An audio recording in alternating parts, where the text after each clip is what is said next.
How to check Paysera limit.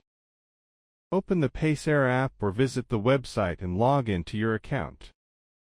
Go to your profile or account settings.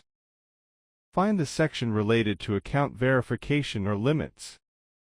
Look for daily, monthly, and transaction limits. Check if your account is fully verified or has restrictions. Tap on each limit to see detailed information. Note that limits may vary depending on account type or country.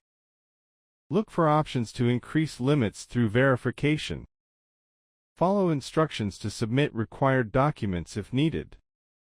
Wait for the verification process to be completed. After verification, limits are usually updated automatically.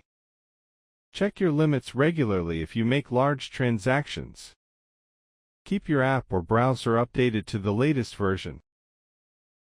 Thank you for watching.